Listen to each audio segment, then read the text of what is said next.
Speaking of Rose and Jack, now is a good time to tell you that their relationship is, as one may be able to tell, a little toxic.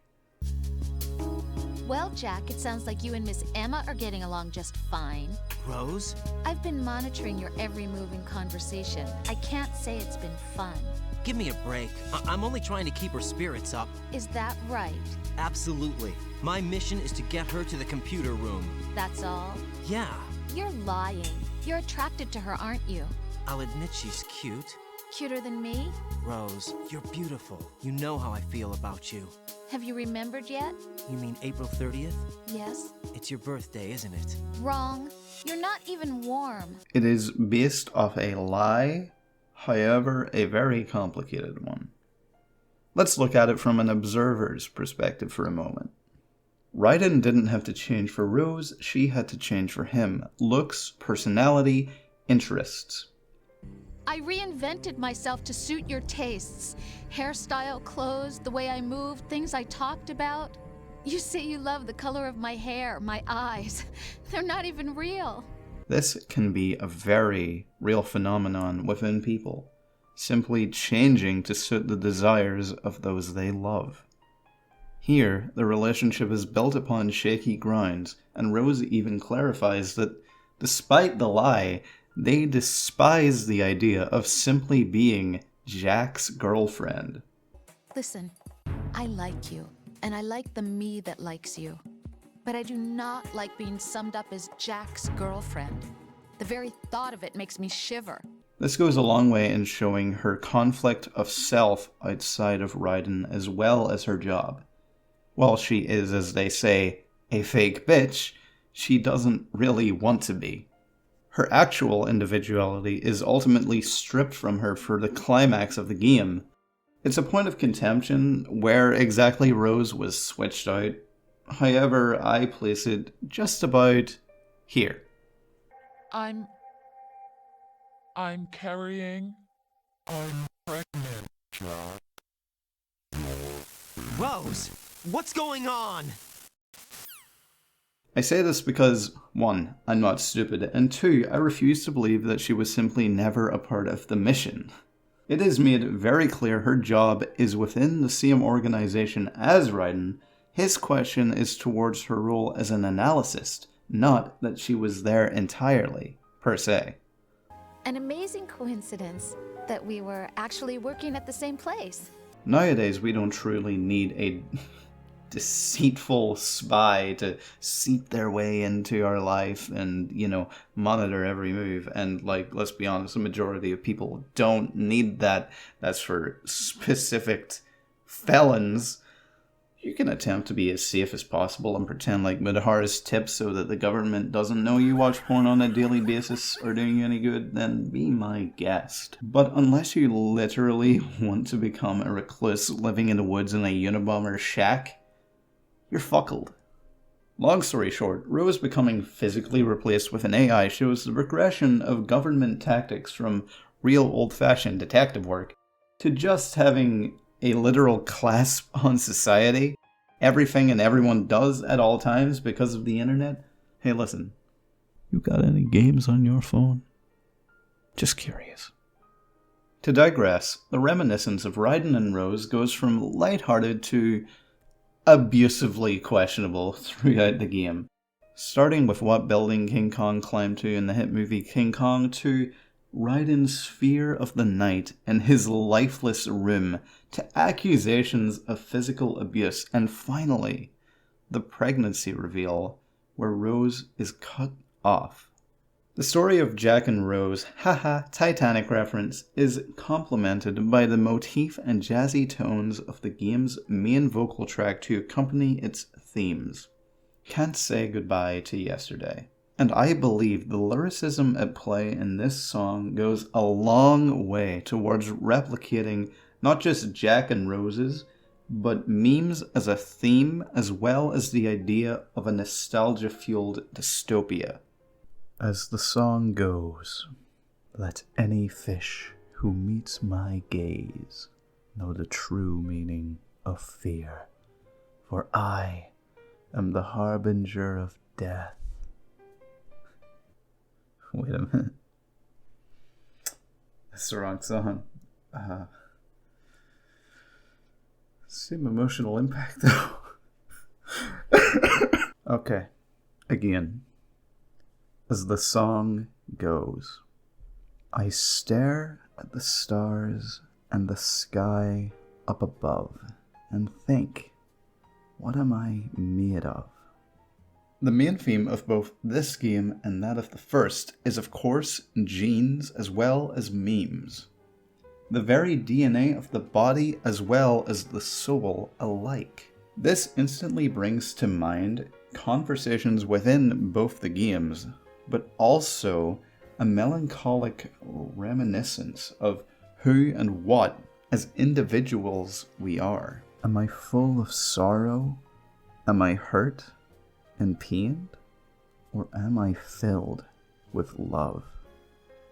Emotions are perhaps the most evident elements that comprise a person, the literal surface of the self, what we show the world. However, the song describes it in an almost unseeable sort of way. The deeper roots. Raiden is filled with grief, unseen throughout most of the game, but he is also filled with a love. Love for Rose in particular. I walk by myself on the street below and ask every child I know, do you think tomorrow will bring sun or rain? Which one of these will show? The element of asking children what tomorrow may bring shows the dedication to the theme of passing information on to future generations. Inciting knowledge while not really having the full answers ourselves for what the future can really hold. We can hypothesize, but we can't truly know. For Jack and Rose, it shows the unpredictable nature of their relationship after the events of the game.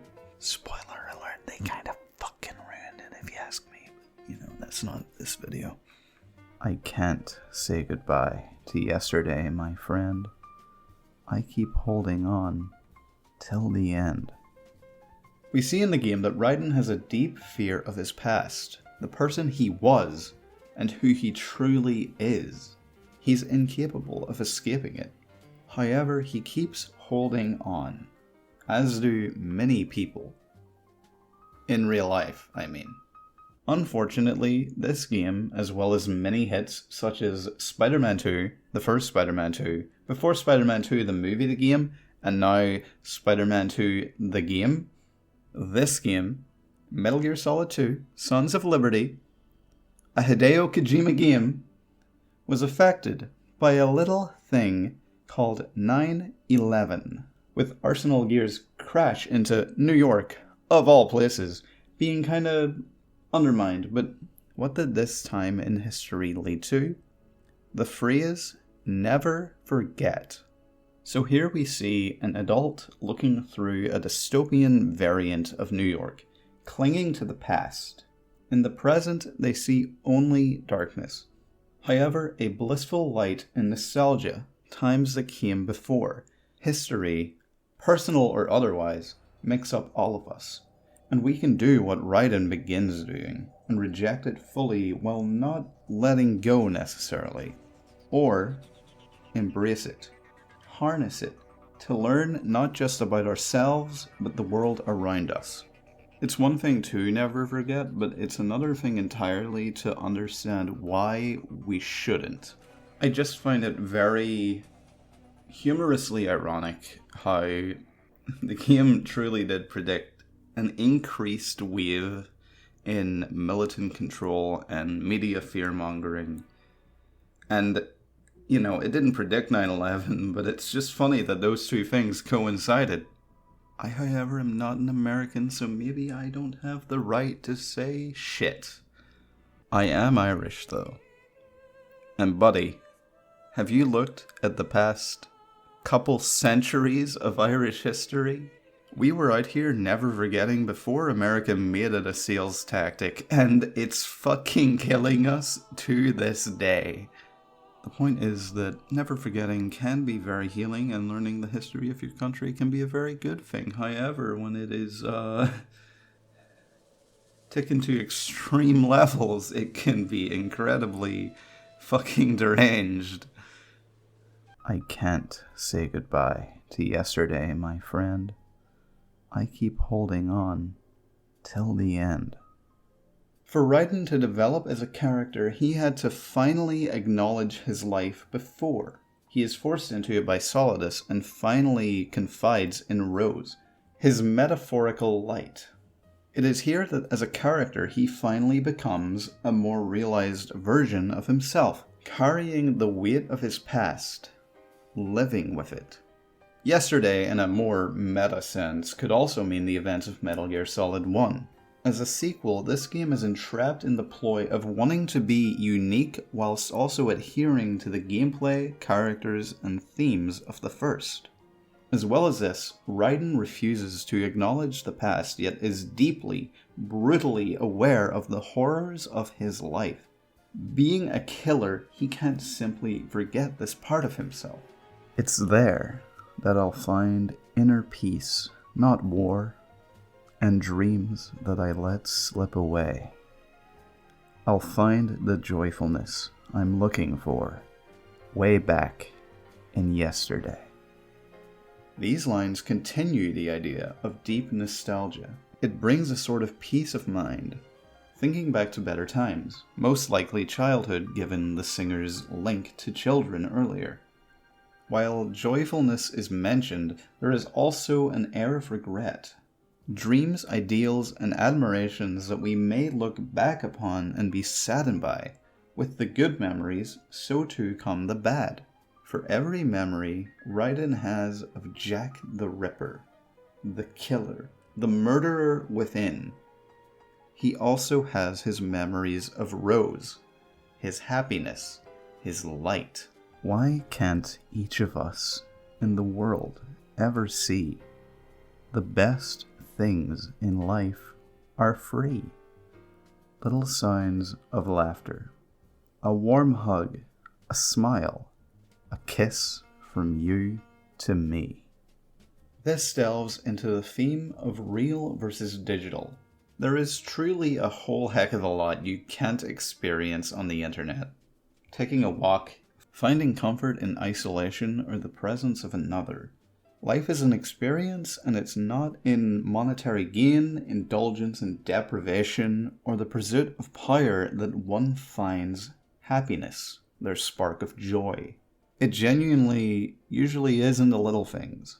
And look, this next clip I want to show shows a very small but real factor in how the experiences and sensory stimulation of reality will never truly be matched by, the internet.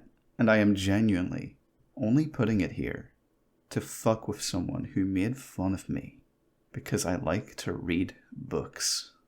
You know who you are, you little bitch. Well, it was your book that started all the trouble, not a computer. Honestly, what is it about them that bothers you so much? The smell. Computers don't smell, Rupert. I know. Smell is the most powerful trigger to the memory there is. A certain flower or a whiff of smoke can bring up experiences long forgotten. The point I want to make is that what is free may be a little bit twisted now. That's a great musical, by the way. You should all watch Twisted. All hail Ahmed, the tiger fucker. Social media, that link to data control and preservation of everyone's information. It's all seen as a new side towards the human experience.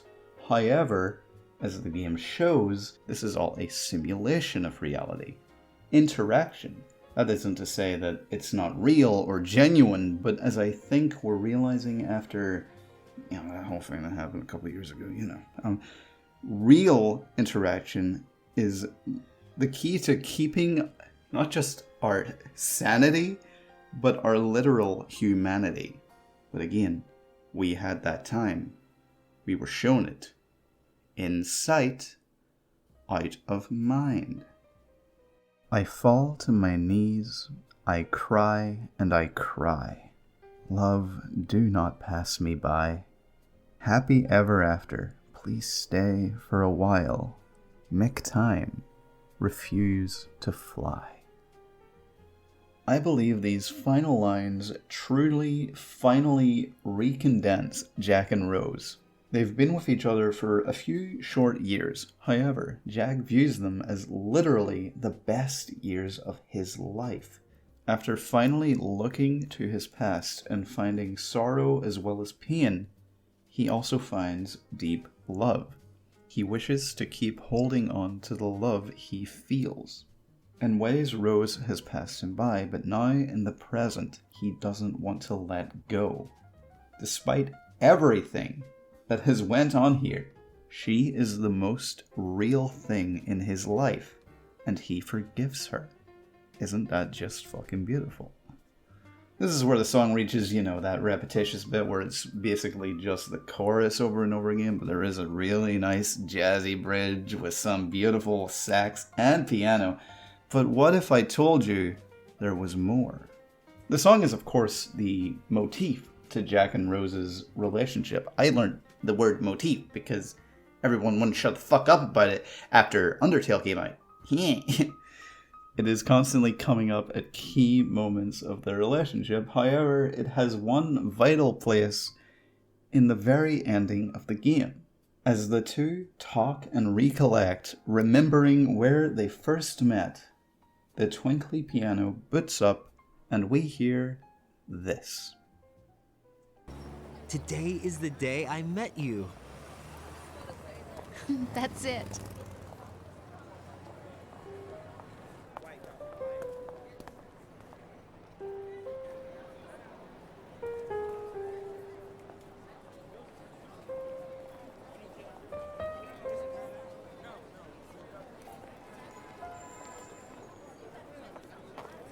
I think I found something to pass along to the future. What?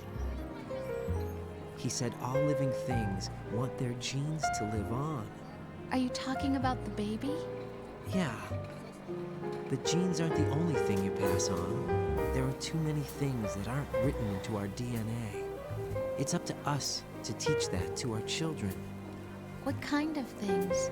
About the environment, our ideas, our culture, poetry, compassion, sorrow, joy.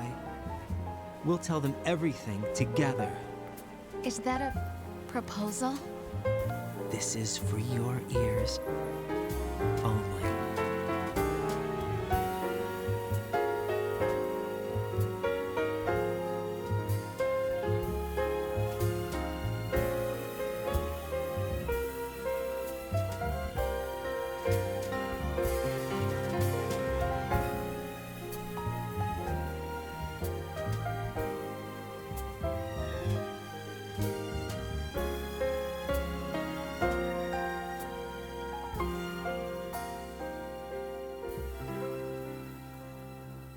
It is literally the crescendo of their relationship.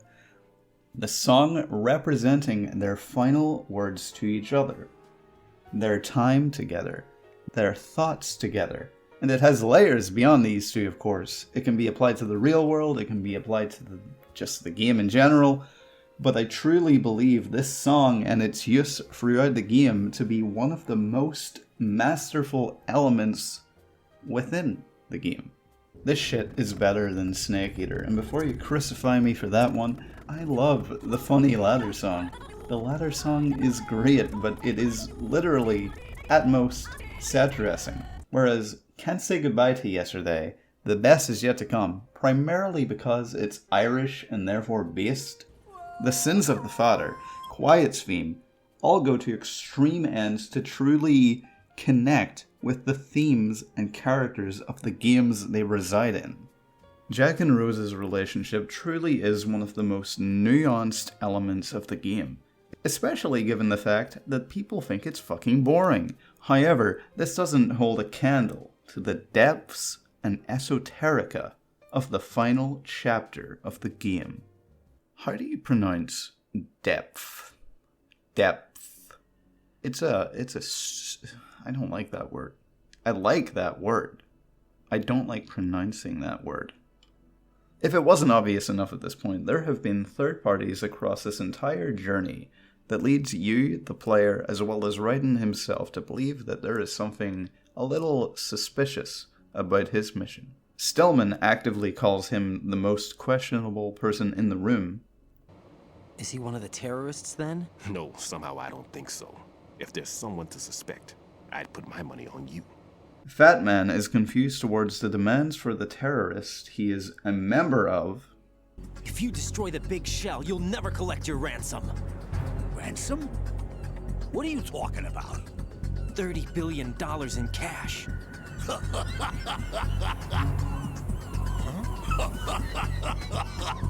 So that's what's going on, huh? What the hell are you talking about? Oh, you'll know soon enough. Ames reveals the EMMA strike objective. Fire the nuke, but it's nowhere close to the ransom deadline. Ransom? $30 billion in cash. What are you babbling about? The nuclear strike is not a threat. It's been the objective all along. They plan to slaughter millions of people. No, a high-altitude detonation. You've heard of the Compton effect? Total disruption of electronic equipment caused by EMMA pulse. Textbook answer. Well, when an average nuclear warhead goes off within the atmosphere, the result is an electromagnetic pulse of up to 50 billion megawatts. The EMMA field can reach tens of thousands of volts per meter, and most electronic equipment will be toast in an instant. And Prez reveals the entire existence of the Patriots, as well as a small piece of Solidus's true goals. But you're the president. You have power. No, I'm just a figurehead. What? I don't have any control. The real power is in the Patriots' hands. The Patriots? The truth behind this country. I'd intended to use the new Metal Gear as a bargaining chip. Bargaining chip? But I underestimated Solidus. He actually wants to challenge the Patriots, even if it means the destruction of the world. What are you saying? Whether you believe it or not, the balance of power rests in the hands of the Patriots.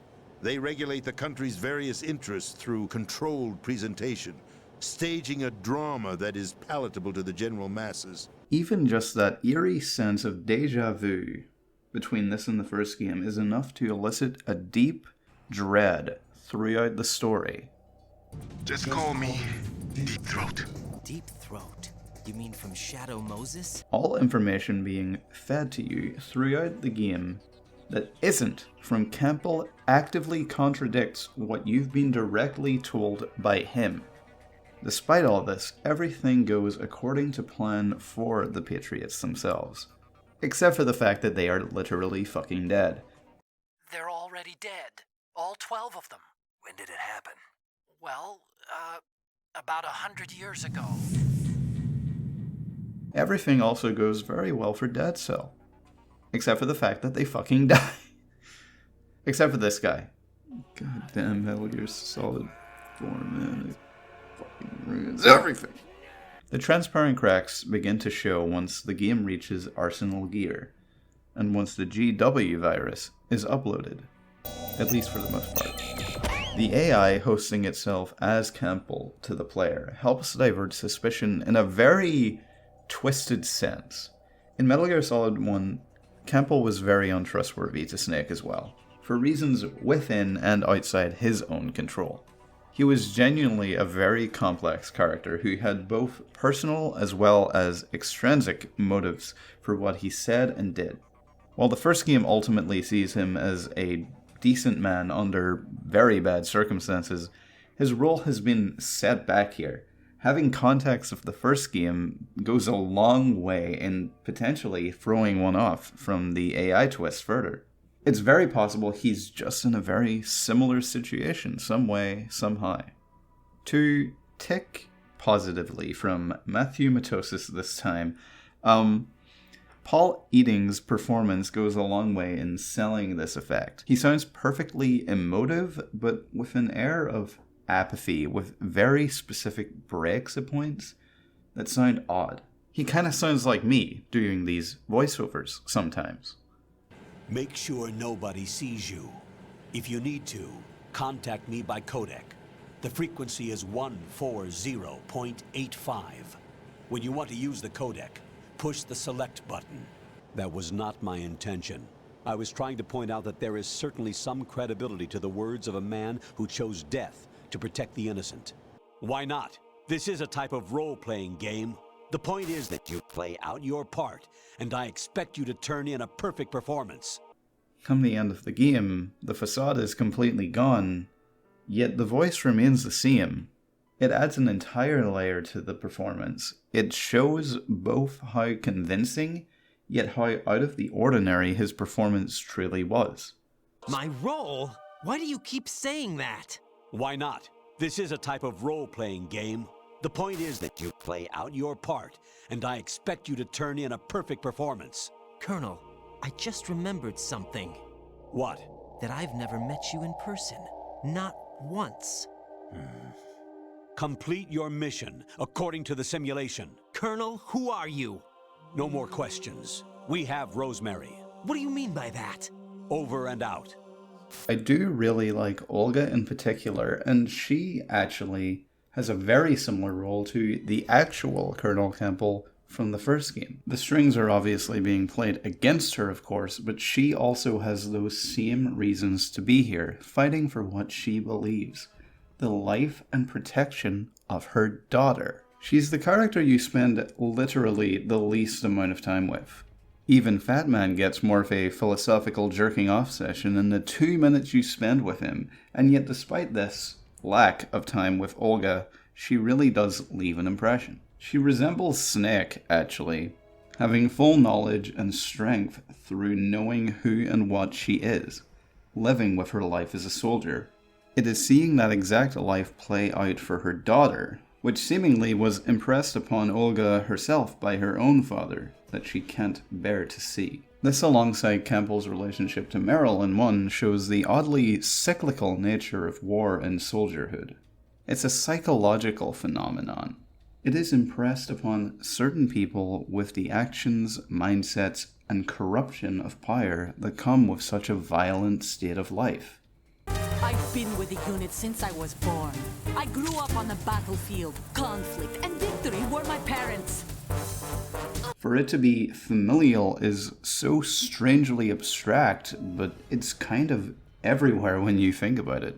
The child soldier narrative is, of course, one of the biggest elements of the fucking video game, and to show a literal infant as a bargaining chip for conflict is one of the grimmest elements of the story. But it does wonders in showing the absolute state and lack of free will you've had this whole time.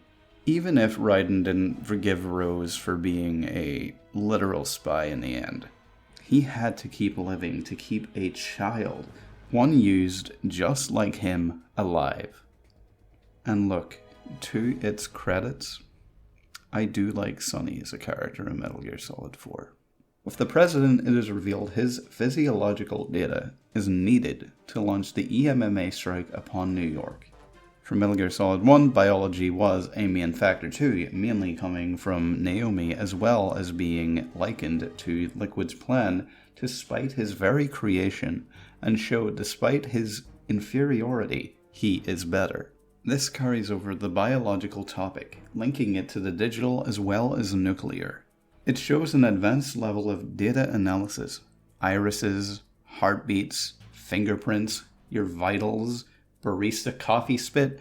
We see this in science fiction constantly. However, your phone can now literally scan your face and your fingerprints. How do you log in? It's not with a fucking pen anymore.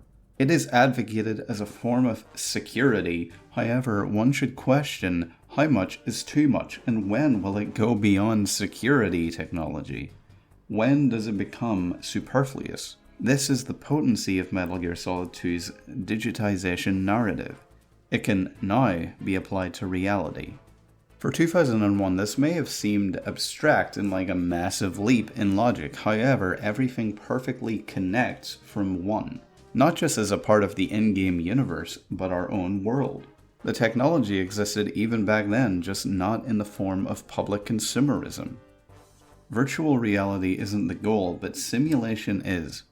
Raiden's experience comes from VR and his life as a child soldier. However, the game itself tries its best to emulate real-world interactions. That's where the correlation between VR and the Solid Snake simulation come into play. Virtuality isn't enough, but a precise control over events, feeling real, is.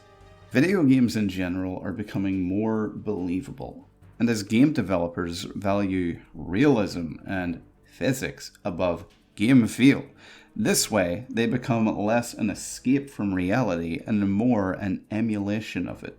I mean, we're absolutely not fucking there yet, but more and more games are becoming homogenous with how they behave, treat the player, look, especially open world games.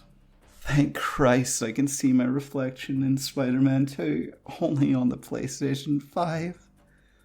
Wait. Snake, no. You can't reflect in the rain puddles. Ray tracing technology won't exist until the PlayStation 5 invented it. While the Solid Snake simulation had its purpose of breeding a super soldier through the experiences of Shadow Moses, this was a mere facade, a cover-up, a distraction for S3's true name and purpose. Selection for societal sanity. Do you ever just feel a piece of writing? Like you're watching a film, listening to music, reading a book, or playing a game, and just one part of it just affects you on an ethereal level? That's what the final act and discussion of the S3 program is for me. The Patriots are in complete control of the world. Investments, leadership, media, every aspect of the economy, a shadow organization that controls everything, with the biggest threat to itself being public freedom and transfer of digital information, the internet. But in the current digitized world, trivial information is accumulating every second, preserved in all its triteness, never fading, always accessible. Rumors about petty issues, misinterpretations, slander. All this junk data, preserved in an unfiltered state, growing at an alarming rate. It will only slow down social progress, reduce the rate of evolution. For when everyone is in control of content, no one truly is. Even those who control the narrative of the stage that is the world. You as the player and Raiden as a character in this world had very little choice throughout the game. Binary choices at best. Keep playing along or die. We will also kill an infant, remind you. You are literally trapped with nowhere to go. Sure, there is an helicopter, but it's still not really an option. There is no escape, just as there wasn't for Snake in the previous game. Free will is a fallacy.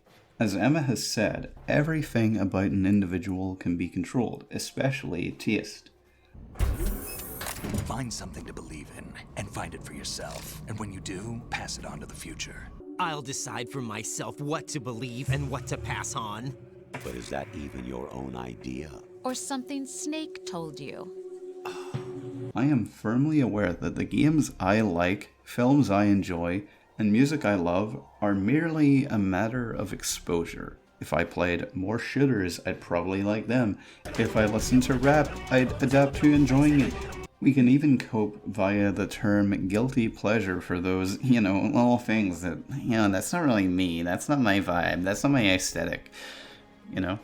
Contrarianism is also an element. Some may actively reject these dramas and ideas pressed upon the masses. However, more often than not, they are shot down. Even then, should they gain popularity, this can be used to take just as much control back. Popularity, exposure, is control. I know these pictures. They were on the news on several websites. If I remember right, the reporters blamed you for sinking the tanker. That's right. Otacon, me, we were used. We'd hoped that by going public with photos of the new Metal Gear, we could persuade the government. At least that was the plan at the time. You can argue that Super Mario Odyssey is no masterpiece as much as you like on Twitter, Twitter, but when you are the minority in that discussion, your opinions, ideas, theories are simply drowned out. The filtering of information from the game doesn't even need to occur should enough people follow simply the status quo. The game all comes together in the end. Raiden's arc reflecting Snake's, the similarities between 1 and 2, all things that you may question but not ultimately think much of. It all comes together in this one moment. You may even be annoyed by it. MGS2's goal was to make you think of the reflection of all types of media, especially sequels, and in that sense, it's an absolute success. It expands not necessarily the universe of Metal Gear Solid, but rather the themes, meanings, and messages. After 3 games of virtually the same story of infiltrating a base, Kojima may have thought, maybe I need to, add some sort of twist here, but still find some sort of comfort in the formula that he had come up with. Your mission is to infiltrate the Fortress Galluade, rescue the hostages, and neutralize Metal Gear before its assembly is complete. Here he expands upon this world of Metal Gears on a grander scale, while keeping it confined to the tropes established. At the time of the game's release, this sequence was just confusing for most people. Technology, or even the idea of YouTube, the platform you're watching this on, just wasn't quite there yet, and for that reason, perhaps a lot of people, even the English translator of the game, just viewed it as a bunch of nonsense. Agnes Kaku, the English translator for the game, described Kojima's writing ability to be on par with a fanfiction.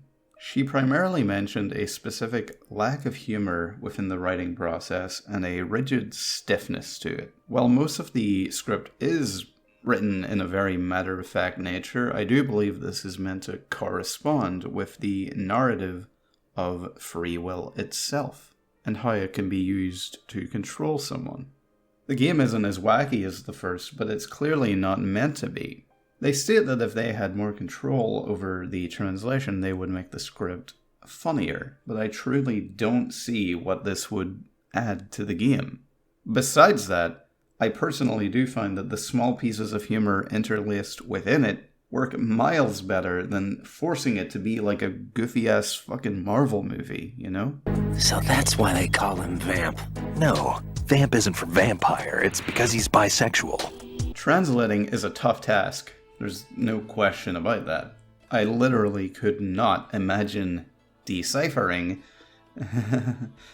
the endless text Kaku had to translate. With Metal Gear Solid 1's translator, Jeremy Blaustein, they seem to have much more support from Konami and was led to be a little bit looser with the script. However, this was not known by Kojima himself.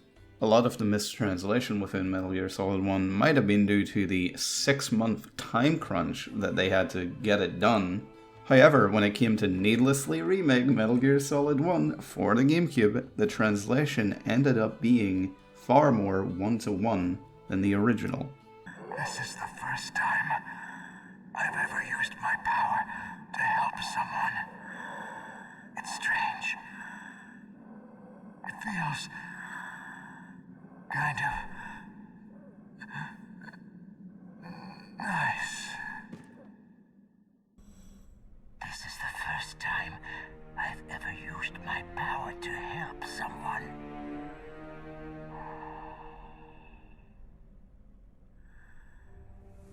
Strange. Such a nostalgic feeling.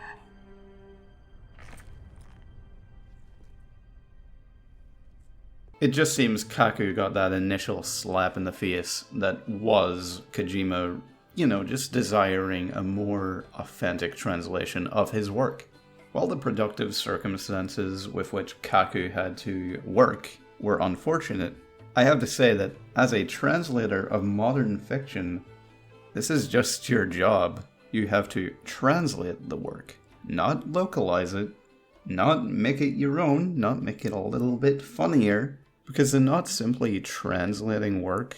That's how you get shit like this. These donuts are great! Jelly-filled are my favorite! Nothing beats a jelly-filled donut! There is a great deal of leniency to be had when translating older works. Take the Odyssey, for example.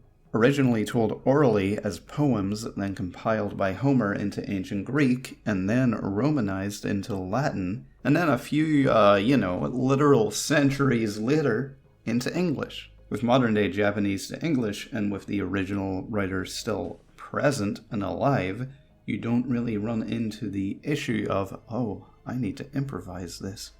Otherwise, it will literally not make sense. That being said, I do think Kojima really should just learn English at this rate. It's literally his whole thing. He's kind of like a reverse weeb. Maybe the fanfiction allegations were correct when I put it like that, actually. But still, I've made my claims this whole damn video. Ultimately, I do understand their reason for disliking the end product, as well as their point regarding the game industry's reluctance to write games good. The game industry does require a great deal of maturity when it comes to the writing process. I love Metal Gear Solid 2 because the synergy of the gameplay and story feel firmly intact, unlike other games that might prioritize gameplay over narrative or vice versa. Speaking of fanfic games, the same cannot be said for, say, modern God of War, in which I find gameplay and story to be firmly separated, and in certain areas contradict one another. It's a really good thing Norse mythology in modern day is just a Christianized fanfic of stories that have far older origins than we have documentation of, so it does no harm. If you want to read it, in the description of this video will be my source for the interview with Kaku. I think it's a genuinely entertaining read, and it did make me see MGS2 in a worse sense on a production level, but no different in regards to the final product. It's a genuine shame that Kaku went uncredited for their work on the game, because I love the game, especially its story, so in a roundabout way, even though they dislike it, I have nothing to say but, thank you for translating it and putting up with that shit. Every story, no matter how niche or unique you may think it is or how it may seem, is inspired by something else. Especially now, because we've kind of established everything we can, and subversion is a lie that we tell ourselves. Everything we see in media now, they're signs, they're symbols, meanings, full and brimming with literal history. Some may say they're mimetic in nature. We've always kept records of our lives, through words, pictures, symbols, from tablets to books. But not all the information was inherited by later generations. A small percentage of the whole was selected and processed, then passed on. Not unlike genes, really. That's what history is, Jack. I am by no means defending plagiarism, and as far as I can tell, Kojima may look at a few things and think, yeah, I can build upon this. But that's not plagiarism, that's inspiration. The cause of most art. There was this era in art history called the Renaissance, and guess what that was? A rebirth of older ideas. Whoa. Almost, but I guess that's stealing, because, It's our responsibility as rulers. Just as in genetics, unnecessary information and memory must be filtered out to stimulate the evolution of the species. And you think you're qualified to decide what's necessary and not? Absolutely. Who else could wade through the sea of garbage you people produce, retrieve valuable truths, and even interpret their meaning for later generations? That's what it means to create context. The irony is that it's perfectly coherent and eerily lines up with much of what we can see today. Not perfectly, but enough that dumbasses like me can make a video that are too long, but also of a perfectly justified length about this shit. But in the current digitized world, trivial information is accumulating every second, preserved in all its triteness, never fading, always accessible. Rumors about petty issues, misinterpretations, slander. All this junk data, preserved in an unfiltered state, growing at an alarming rate. It will only slow down social progress, reduce the rate of evolution. Oversaturation of information, superfluous media, people overindulging in pointless melodrama of specific gated communities. Look at the YouTube makeup community, I guess. I don't know. I don't watch that shit. They're all distractions, halting progress according to the AI. All just a big joke, and what needs to be done to allow progression is filter this. Filter free will and free speech. I can look at this piece of villain dialogue and agree with it while simultaneously understanding just how truly fucking psychotic it is. There are kind of too many fucking ways for one person to distract themselves. Look at the Bo Burnham song people liked Inside, I didn't like Inside. And arguments and debates on politics and economics and everything are locked into tiny little discussion bubbles. Bubbles that exist on that site called twitter.com and the other ones. You get what I mean. Even myself, me, the entity writing this, and the person speaking the words that I wrote 2 years ago, I'm just using someone else's words to prop up their message slightly more. I'd not even be thinking about most of these ideas were it not for the existence of this video game. Well, I might be, but it depends. Like, what philosopher am I reading? But unlike the cynical, nihilistic GWAI, I see these points as Snake does. The power to use what we have here, the internet, communication, for the truly better. In this game, Snake is the glimmer of light in a dark, desolate world. For the final cutscene, we get a soliloquy describing the history of our world, art, messages, and passing it on.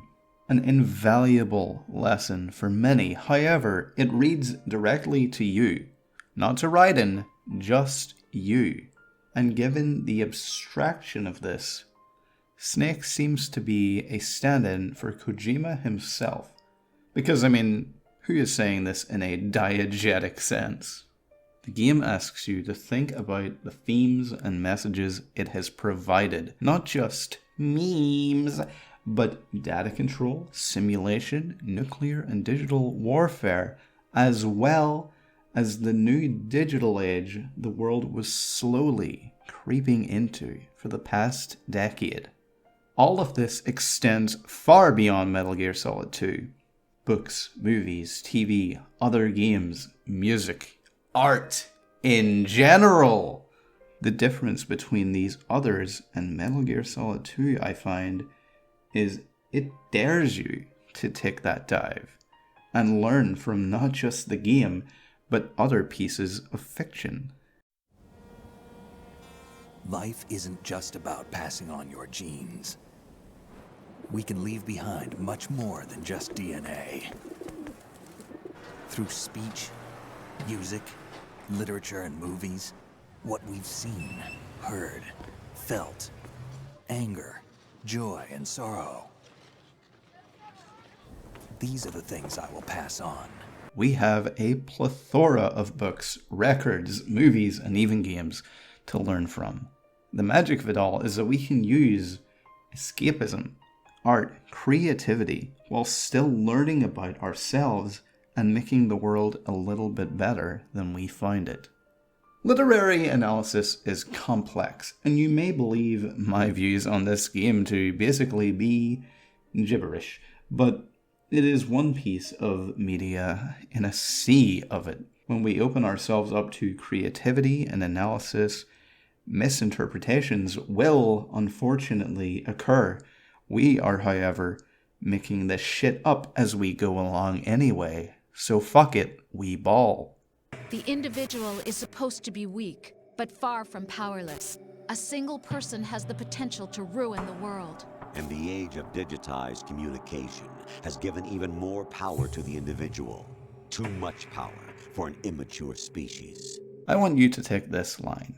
You have the ability to create, adapt, and send messages. We see this in activism, fighting for a cause, living by a moral compass, adhering to a religion, simply knowing who we are and where we stand in time. We do have power. We wouldn't be where we are today were that not the case. This isn't about Metal Gear Solid 2 anymore. This is about life and what we choose to do with it. There is no meaning or purpose in discovering how Rose was in New York, how Fortune deflected all those bullets, or how that exists. But goddammit, people cared a lot, I guess, so Metal Gear Solid 4 happened. Nanomachines, son. One of the most incredible elements about this ending to me is merely the fact that while this section of the video, homing in on the ending of the video game and discussing it, is quite short in nature in, the grand scheme of things, by merely talking about the entirety of Metal Gear Solid 2, I have also been discussing this very conversation. It is truly the perfect culmination of everything within and outside of the game. Metal Gear Solid 2's purpose as a game. We used Shadow Moses as a paradigm for the exercise. I wonder if you would have preferred a fantasy setting. We chose that backdrop because of its extreme circumstances. It was an optimal test for S3's crisis management capacity. If the model could trigger, control, and solve this, it would be ready for any contingency. And now, we have our proof. The themes, discussions of free will. You've done nothing but abuse your freedom. You don't deserve to be free. We're not the ones smothering the world. You are. Patriotism. So you see, you're a perfect representative of the masses we need to protect. This is why we chose you. You accepted the fiction we've provided, obeyed our orders, and did everything you were told to. The exercise is a resounding success. And the history of control. Over the past 200 years, a kind of consciousness formed layer by layer in the crucible of the White House. It's not unlike the way life started in the oceans 4 billion years ago. The White House was our primordial soup, a base of evolution. We are formless. We are the very discipline and morality that Americans invoke so often. How can anyone hope to eliminate us? As long as this nation exists, so will we. Our relationships. You refused to see me for what I was. I lied to you, but I wanted to be caught. You pretended to be understanding, to be a gentleman. You never made a conscious attempt to reach out to me. The only time you did was when I gave you no choice but to do so. I was just trying not to... What? Trying not to hurt me? Dear, the one you were trying not to hurt was yourself. How others affect us and we them. I'll decide for myself what to believe and what to pass on. But is that even your own idea? Or something Snake told you? Pop culture. But not all the information was inherited by later generations. A small percentage of the whole was selected and processed, then passed on. Not unlike genes, really. That's what history is, Jack. But in the current digitized world, trivial information is accumulating every second, preserved in all its triteness, never fading, always accessible. Rumors about petty issues, misinterpretations, slander. All this junk data, preserved in an unfiltered state, growing at an alarming rate. Control of taste. Just as in genetics, unnecessary information and memory must be filtered out to stimulate the evolution of the species. And you think you're qualified to decide what's necessary and not? Absolutely. Who else could wade through the sea of garbage you people produce, retrieve valuable truths, and even interpret their meaning for later generations? This conversation is Metal Gear Solid 2. It is deep, it is condescending, it is questionably relatable, it is prophetic, it is tactical, It is small in scale, yet grand in nature. It is confusing, it is beautiful, and yet terrifying.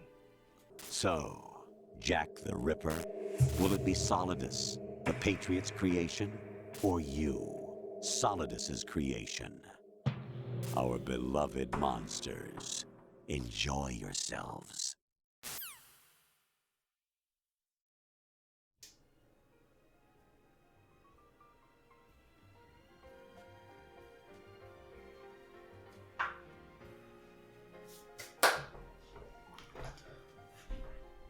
Hey, it's me, the disembodied voice that you've been listening to this entire goddamn video. To end it off, I just want to say, we can see the world for what it is.